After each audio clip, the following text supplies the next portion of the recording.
Hey, everybody. Welcome to another episode of Powerful on Purpose, where we talk to women who are using their stories to build businesses, change the world, and just create massive movements and missions, right? And today you are in for a super treat. I've already been talking to her behind the scenes, and I'm excited to hear what she has to say. So, Jeannie Dougherty is a money coach, and her clients call her the money whisperer. This is something we all need because she helps entrepreneurs and really people, any people, to make their money work for them. So she specializes in rewiring your money brain from scarcity, confusion, and stress.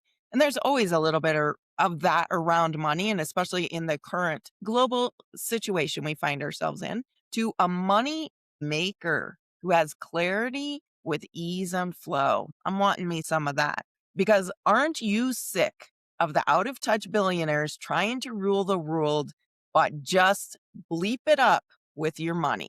Heck yeah.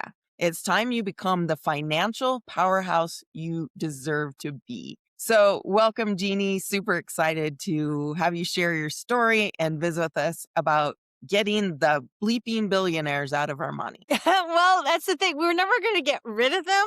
By the way, most investing that's done, it's done actually after hours, which is I always find fascinating. But meaning the markets are closed. But all I was to say, it doesn't matter the market bear, bullish, whatever you think of it. The minute you say like, oh, I'm going to put my money in company X, there's going to be somebody who will automatically bet against you, and that is normal. And so the way I think about it with these billionaires is that they might spend a lot of money trying to promote a company or a stock or crypto, real estate. You have the right to bet against if it's going to suit you. And I feel like that's a very empowering situation because we spend, I think, too much time trying to be like a billionaire instead of being ourselves, which is just as money worthy and just as successful if we choose to be. Ooh, I love that reframe, right? And really, you're right, taking our power back about money because I think so many people, and we don't want to miss your story of how you're doing this either, but really, we grow up with some weird money issues. I don't think we address that in adulthood. So we get to True. a certain age, right? And we're like, okay, now we really got some weird stuff going on. And if you add entrepreneur onto that, because we know that's the best personal development growth program on the planet, True. and now you got this money layer, right? Right. Right. Yeah. The only people I've ever seen who are really successful starting out from the gate owning a business are people who've done probably about 10 to 15 years of corporate sales and marketing. They were taught and trained how to sell to people who were already warm, and they know exactly what they need to do. They know, like, the buying signals, or their understanding of markets already a step ahead, but they never said that they were going to sustain it. That's the difference. So a lot of times people start off and they're really good at X, Y, or Z, whether it's service based or even product based businesses, but they're not necessarily very good at explaining like to people who may not even be their market, or realizing I don't really need to go too deep for this conversation. I could just kind of say this is what it is. If you're not interested, we can carry on about something else. But if you really want to know, I'll explain it. Yeah, I think that's really the only learning curve that can happen that I've seen so far in business. Because a lot of times people have been told, like, you should speak because you have a story. And yes, but that doesn't mean it's going to make you money. Right. Not Yeah, really, or at least not right away. exactly. I love that we're having this conversation. I just kind of had some of those epiphanies this morning in a little different arena, in the sense of really we're just bombarded with milestones and not the infrastructure, right? Of how things work. So we're inundated with milestones, but we're not given the infrastructure. And AI is a tool, but the way it's being promoted by AI creators, or really AI sellers, to be quite honest, is that it'll do everything for you. But if you don't know what you're doing, what is everything? Right? Not only that, in my mind, you're just giving your sovereignty to another entity, right? Another guru. Now we're setting AI up as the guru that will tell us what to do. No, we still got to be driving the ship. And I feel like that's also life experience for some people, but it's also feel like it's trust. Like, Mm, hopefully if you've been running a business for a number of years or maybe only 6 months, but you trust yourself over technology more, then you'll probably be okay. But it's people I find that kind of hesitate about their self-esteem, their self-worth. They have a business and they're like, "Oh, I'll just do more content. So have AI create more content," which is what the algorithm wants, but that's not necessarily what your business wants, what your audience needs, and what you can actually create. Because I will tell you, I've read, I'm sure you have too, many AI sponsored emails, social media posts, videos, and I'm sort of like, but that's me because I have had some experience at looking at things. But when I look at, people's content, I sit there and I ask myself, would I invest in this? If my answer is like, "Mm." And for a variety of reasons, it's not even so much about the cash or like how much is it going to do, but you haven't answered a single question for me. right. And it's because you don't know enough to know what your market wants and you haven't asked them. I swear to you, I've met business owners that consider their AI tool to be like a helper, like a junior helper. But the way they talk about them like they're an actual flesh and blood person. And they'll say, "Oh, AI told me, like ChatGPT, told me exactly what I should be doing. You're not doing it." And I say, "Oh, well, why is that?" And they're like, "Well," and they don't have an answer. And I said, "Well, why don't Yeah. you ask some people? Like, could you just, put out there like in your email or a quick little message like, could you, talk to me for 15 minutes? I'm just doing some soft marketing. I have a question or two. Or maybe you could just answer it in my DMs, or something like really easy for people or drop a comment. Here's my question. And they're like, "No, I don't want to do that." And I'm like, "Well, then you're going to spend a lot of time and money guessing on what your market, your audience wants instead of just going like, well, at least should I talk to maybe 200 people before I Well, do this?" yeah. And I think you bring up a super great point too. This sense of somehow it's going to replace human interaction, right? Or human Mhm. connection. I Or always think human response. Like, not every exactly. human's like, "Oh, yes." They're like, "What does So that how did mean?" you become the money whisperer? I'm curious because Lots it of sounds like trial and error. you've done a lot of stuff. Yeah.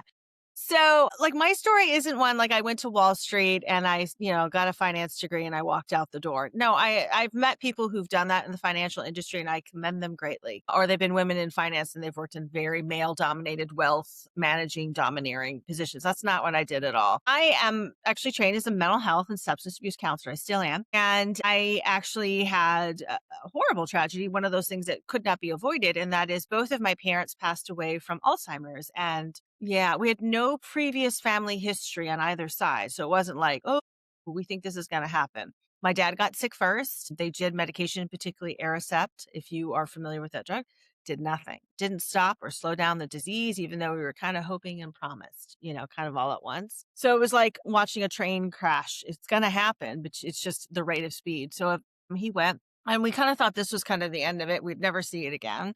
And then my parents were divorced. They both died in separate states and died at separate times. But then when my mom died, it was like, are you kidding me? I mean, like, it was horrible to have to go through it again. It was like the worst hell I've ever been through. And when that occurred, because my parents were different people, um, she passed away, but we found out, or I should say, we confirmed upon her death that another family member took all of her money. The actual technical term is financial exploitation and did not spend it on her care. So we litigated for 2 years. It was roughly about 2 years going through the whole experience. And we lost. There was nothing we could do. The only thing that was left was to pick up. And if you've ever had a tragedy in your life, whether your health or a spouse or a family member, like, or a business blow up and there is nothing else you could do, you have to find a way forward. So the unique thing, when I often tell my story, most men just stare at me when I say this, not all, but most men just, and some women do too. But I said, well, I was taking dance classes and I still am a dancer, still take dance classes. I took dance classes basically so I could shut my brain off, so I could dance and not have to think or hear about any of this stuff that was going on. And I found that I was lighter and I was happier. And I was in dance classes for 2 years. And one day I walked in and there on the wall was this flyer. Talk about marketing back in the day. There was this thing called paper with tape against a wall. And it talked about a workshop on dance and money. I could not tell you what the title was, but as soon as I saw it, I said, oh, I should go. And I did. And I met my very first emotional behavioral money coach, which is what I later became. And why is that? Well, we are not budget coaches, which is where you basically look at your numbers and say, Leslie, I see you're spending a lot of money on Amazon, darling. Could we cut this back? And have you thought about, joining a farm club so you can get your vegetables delivered for a one-time price or something like that? Like, that's savvy shopping, and that's good. And that's also helpful for people who cannot seem to get a hold of what their numbers are. That's very good. And then there's the investment coaching, which I just gave you the opposite end. Well, the market's always kind of going against you. And if you are aware of that, the psychology would then indicate, that, with your risk tolerance, you would want to da, da, da, da, and the following things. And this is how you know. But my biggest argument about investing is that many people, first of all, don't understand what risk is, meaning they don't know what their own risk tolerance is, meaning how much are you willing to lose? Because there's no guarantee this money will come back to you. You see spreadsheets, you hope numbers are being flashed, but we don't really know. That is the big risk. And it's the same thing with a savings account. That is your money. It is in the account, but the bank folds. Good luck trying to find it. I mean, the insurance for FDIC is only up to 250,000. If you have more than that, good luck. So that's not a guarantee either. And, that's going to take a while to get that money. Long story short is that if you don't really know what your risk tolerance is and you don't have the ability to make that risk, isn't it amazing? A lot of these people who bet heavily in the stock market probably also have businesses. Or, if they're not businesses, they have a side hustle, something along those lines. And it can create a lot of, energy and excitement and dynamic thoughts and conversations and moments in your life, but it doesn't necessarily mean that you're going to come out on top. And that was kind of, I think, the big lesson I took from my parents. They were both very conservative, fiscally speaking, but they both had completely different retirements, and they both died young. And one of the big things that I often say to, financial planners, they don't like it. I said, there's no guarantee that anyone's going to make it to their retirement. The hope is that once you do, that you'll have enough money to survive it.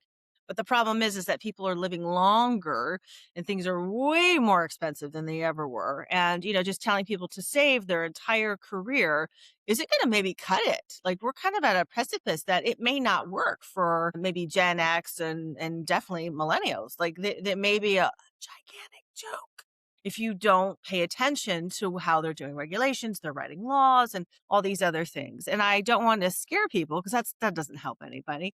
But it's also understanding that if you want to be a fully functioning, financially fit adult, you have to look at numbers and data and understand your own emotional qualities and be able to come up with a decision. And that's what money whispering really is. It's about taking action without being afraid.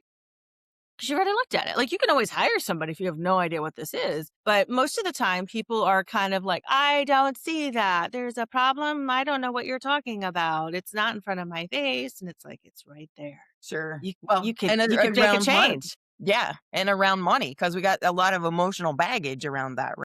Very much so. We basically rehearse our childhood patterns of scarcity, petition, fusion all day long until we wake up and realize it's not working. And when you realize it's not working, there's another way forward that you could actually feel full and abundant and clear. Clearer. I didn't say you're going to have clarity in every moment. If you have clarity in every moment, why are you here? I don't think so. I don't think so. That's that. Mhm. It's kind of like people who are like, I never have any money problems. I don't believe you. There's a money problem somewhere in your life that you're probably avoiding as you're telling me this. So, okay. Exactly.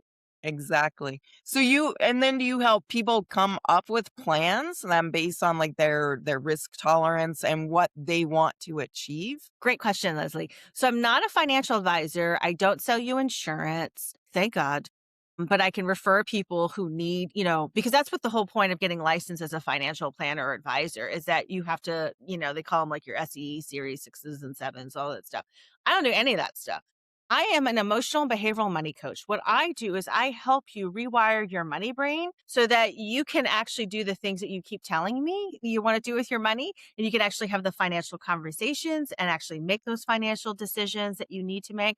Because I have sat on the other side of the table and watched people have been given absolutely fair and good advice, and they don't take it. What's wrong with this person? There's nothing really wrong with them, but they're wired to basically blow up and self-sabotage, or they're wired to not trust a financial advisor, or even though they hired them, or they're wired to basically like, I'm sure I should just keep, putting my money away in a sock and that'll solve everything. Well, if there's a house fire, no. Yeah. Yeah, exactly. Hmm. Very interesting because I've not heard this aspect, and I think it's really intriguing, right? To Yes.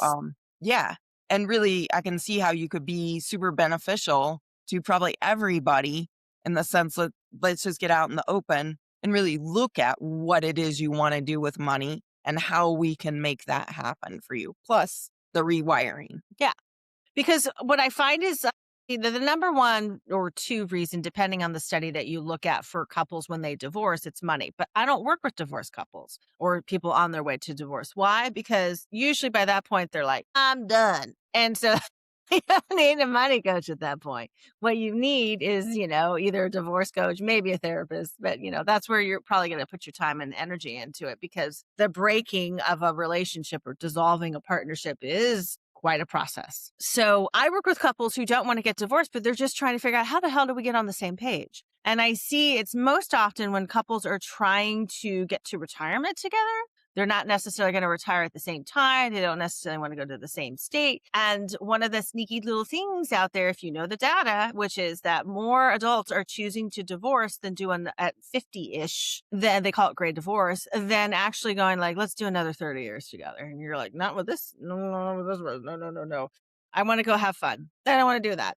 So it's not about the kids. Huh.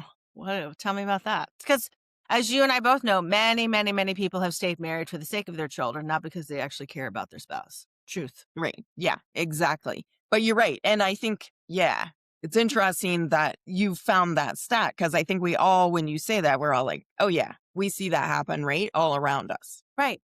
Right. And again, I'm not here to tell people to stay or to go. That's not my position. But what I find is that if you want to get the help probably 5 to 10 years sooner, then you might have a different outcome and you might actually be happier because divorce is very costly. And when people fight over money, they lose. It goes to the lawyers. It doesn't go to you. I mean, I had a particular client once. The husband sued them an extra 25,000. Like they spent $25,000 on this expert of some kind. They didn't make any more money. They actually lost money. Right. Yeah. Again, Yeah. tell me, how did that work? Yeah. And why? Because it just created probably a whole much more bitterness and anger and frustration. Well, right. So lawyers are very skilled at stroking your ego in a way that you're going to have to pay them a lot of money. And then they'll say, well, we have an expert here. Do you want to pay them $25,000? And then they'll do this for you. And people are like, yeah, right. Now, I'm not saying don't go to court and don't fight for children. Don't go, for maybe assets that you absolutely need or deserved or made on your own. I'm not saying that. But what I'm saying is that, if all the money's ending up in lawyers' fees, what the heck are you doing? Just paying the system. And that's kind of my point. Like very expensive divorces, the only people who can really afford them are the very rich. And so many times people who are just middle class are trying to find a way to, get to the end and be okay with it. And so as Leslie and I were kind of chatting, this is January 2026, and we're like, there's a lot going on in the world. There's a lot of crazy making stuff. And so, like, how do you make the best decision in a world that isn't necessarily always like, congratulations for being sane. I'm so glad everything's working out for you. Because it doesn't always work like that. And more people are like giving a diagnosis of their spouse, whether it's abuse or they're bipolar or they've got a borderline personality disorder. And I understand, we're more aware, we have more names, we have more knowledge, we have more to talk about. But that doesn't necessarily give you strategy to keep your money and keep your sanity. And I'm not saying that you should have stayed married to this person either, but I'm just saying, like, if that's what every divorce is supposed to look like, then we're going to have less divorce, but then people are going to be like, I don't want to be in a relationship with so-and-so long-term. And it's like, well, many, many, many people have gotten together and then, oopsie, they had a child and they're going to have to figure it out. And that means you're going to have to figure it out. Yeah. And do you see more women with? Yes. Yeah. Because even though men are just as equally responsible for the same money brain shenanigans, they don't always feel good about having to talk about, like, I really don't know what I'm doing with my money. Like they feel embarrassed. They feel a lot of shame. But women will come forward and go, I don't know anything, which isn't always true. Or I don't think I'm good at making financial decisions. Usually not true. They usually have some smarts, but they've been told they can't do it. Like, I'll never forget this. This one time I spoke to this lady. She's a little bit older than probably you and I, but not much. And she said, oh, my mother refused to speak to me about money. She only spoke to my husband because I know you and I are both like, what generation is this? And it's like, well, I know.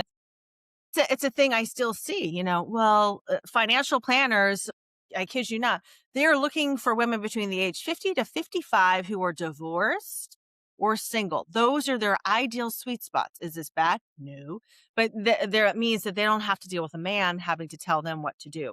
Number one. And number two, they love men all day long who, want all this money, because they're like, oh, my wife will be fine with it. Wife doesn't always know what the heck they're doing with the money, but that's what's happening. Right. Exactly. And I can see too in the divorce situation too that women can also end up on the lesser end of that as well, right? Yes, yes. One of the big problems in divorce is how do you manage your debts? And many times those debts they happen collectively in the legal sense. I'm saying always in the personality sense, but like you could have dealt with that sooner instead of waiting until, something happened. And then it's like, well, we're not going to make our way out of this. So I guess I'll deal with that. Yeah, exactly. Interesting.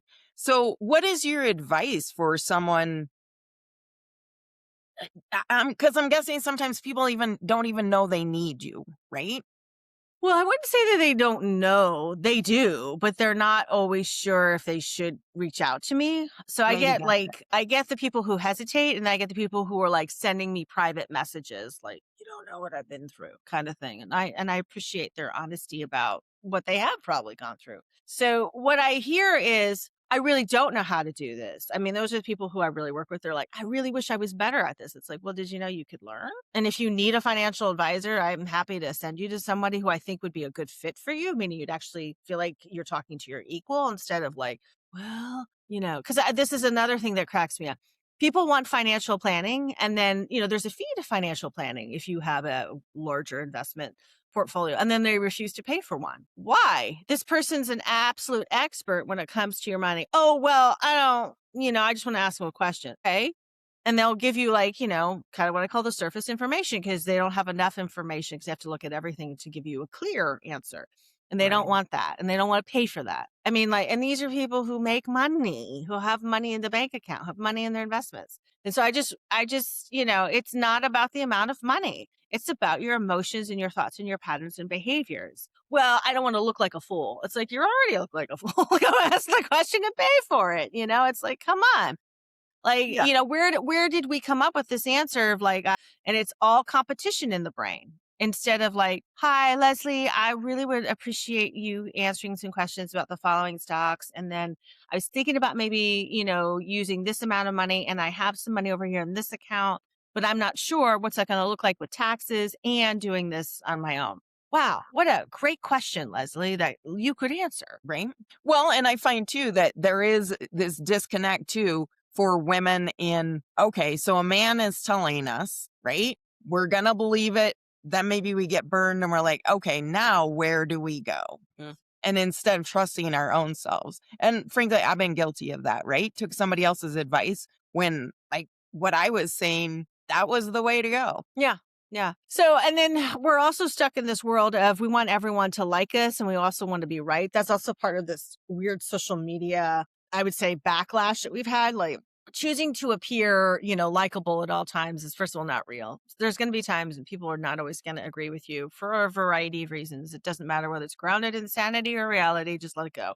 But there's also this thing of like, I just want to surround myself with yes people. And it's like, well, this is why we have two parts of a brain. This is why we have the left side of our money brain that looks at logic and data, not as a threat, but looks at logic and data and is aware that we have fear and scarcity that's kind of sneaking on around on that side, walking around, if they could, they'll have something to say. But then we have the right side of our brain, which actually deals and grows money and actually helps you sustain things. And that's how we build those neural pathways is that we rewire the scarcity and the confusion and the need to compete. And I don't want to show you my full hand onto the right side, which means that we end up making more money. We actually hit our financial goals, if not exceed them. And it also means that we have a plan and we can avoid financial partnerships that could be toxic. Because that's what I do. And I was looking for someone like me years ago when I had a million questions as what the heck happened? Why did this happen in my family? Not why was there theft? I mean, that's a pretty obvious answer. Let's go look at the bank account. It really is. But why did this happen and why were we shut out and who bought the farm and all these lies and why did that Right. happen? Yeah. And then you go, Exactly. "Oh, this isn't just about controlling the narrative. This is about how people are wired to think that they're going to get something and they continue to repeat a lie. And then they find out at the very end they didn't get any money either. But that's what Yeah. happened. The lie was Yeah. told many, many, many times over, and many people believed it. And they're like, "Oh, of course everything's going to work out." And then we got to the end, and I said, "Look at this." And they were like, "But what do you mean? I'm not going to get paid either." Nope, sorry, all gone. Bye. So everybody lost. Well, except for the one person, Well, but yes, everybody lost. And I'll never. Okay, this is a true story. I have to share this. So I'll try to make this as hopefully as clear, but not too like as much as possible. But basically, what happened is after my mother died, my mother requested that her body be taken to a cemetery. It was across country, etc. So it was the responsibility of the executor of the estate to do that. The executor of the estate did that, but then they were also tasked with paying for a headstone. They did not. So when I contacted my attorney and I relayed the information and they said, "What?" And I said, "Yeah." And so they go, "Oh, I just learned that this person, the family member, no longer has their attorney. They haven't retained them any longer." And I said, "Oh, I can tell you why." And they go, "Why?" I said, "Because they ran out of money." I was right. So I mean, sometimes you have to be aware of what you're dealing with, but most cases are never that extreme and that sad and that tragic. But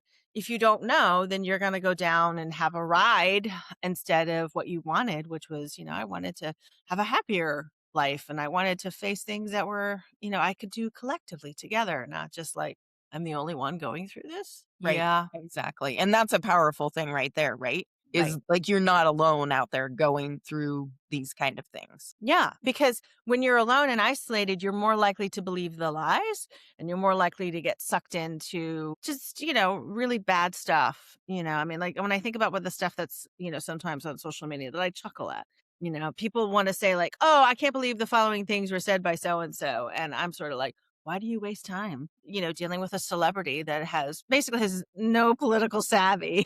Says one thing as it just means more podcast hits. That's it. Why do you worry? Move on with your day. And then people are like, "How did you know that?" And I'm like, "What do you mean? How did I know that?" Like, that's, you drum up some, say something, Right. that's divisive, then people are going to pick a side and people are going to have to find out who you are or what you said or where you said it.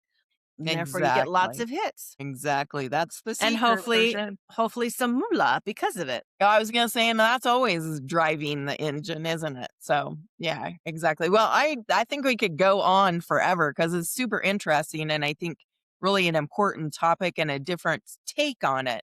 Yeah. But yeah, it certainly opened my eyes. But you also have a money type quiz that we'll put Yes. in show notes. You want to tell people what they can expect when they take So that? the money type quiz is really simple. We just ask you a series of questions about your emotions. When you think about your money, how do you feel? And then you just get to rate them and then you get a report. And some people, they're like, "Yeah, I knew that already," even though they don't really know what they're looking at. And that's fine. Again, like I'm not worried about people like that. But the people who are like, "I don't really understand how this operates in my life," or "I kind of know some of these things, but I'm not really seeing the other things."